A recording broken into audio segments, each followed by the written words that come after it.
साथियों ने जो बातें कही हैं, खास करके हमारे विनीत कुशवाहा जी ने, आदरणीय अविनाश जी ने, डॉक्टर नवल किशोर जी ने अपना खोया हुआ हक और अधिकार और सम्मान अगर लेना है, अगर हम चाहते हैं कि इस देश में जो हमारा हक बनता है, जो हमारा हिस्सा बनता है, जिसको बाबा साहब अम्बेडकर ने संविधान में लिखा है, अगर वो हमें हासिल करना है तो आज की तारीख में हमारे पास एक ही पार्टी है, वो समाजवादी पार्टी है।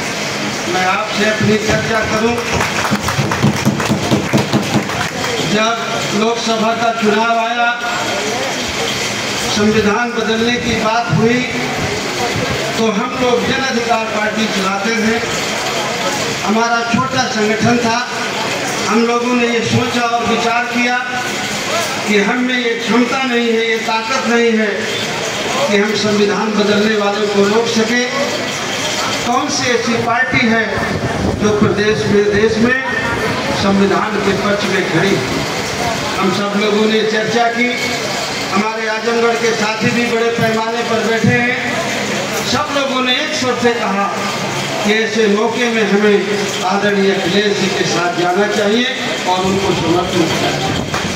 मैं सबके कहने के बावजूद, सलाह में फिरा करने के बाद मैं आदरणीय अखिलेश यादव जी के पास पहुंचा और मैंने उतनी ये बात कही कि हमने ये क्षमता नहीं है कि हम संविधान को बदलने वालों को रोक सके, उनके सामने हम ताकत के साथ खड़े हो सके। हमें आप मजबूत नजर आते हैं, आपकी पार्टी हमें मजबूत नजर आती है, तो हम आपको बिना सर समर्थन देते हैं। ये कह करके मैं उनके पास से आया। 15-20 दिन बाद उन्होंने मुझे बुलाया और उन्होंने कहा कि अगर आप हटना चाहते हैं तो हमारी ये चाहत है कि आप जौनपुर से चुनाव लड़ें और हम आपको जिता करके लोकसभा भेजना चाहेंगे। उन्होंने मुझे जौनपुर से चुनाव लड़ाया, समाजवादी पार्टी का सिंबल दिया और जिता करके लोकसभा भेजा। और लोकसभा भेजा नहीं, मुझे अपने संसदीय दल का नेता भी बनाया। आज मैं इसलिए नहीं कह रहा हूँ कि मैं जीत करके लोकसभा में पहुँचा हूँ, मैं इसलिए कह रहा हूँ कि अगर इस देश और प्रदेश में कोई गरीब की, कमज़ोर की, किसान की, मजदूर की, पिछड़े और दलित की, आदिवासी की, अक़लियत की, अगर किसी की बात कोई दिल से कहता है तो वो एक ही नेता है, आदरणीय अखिलेश यादव।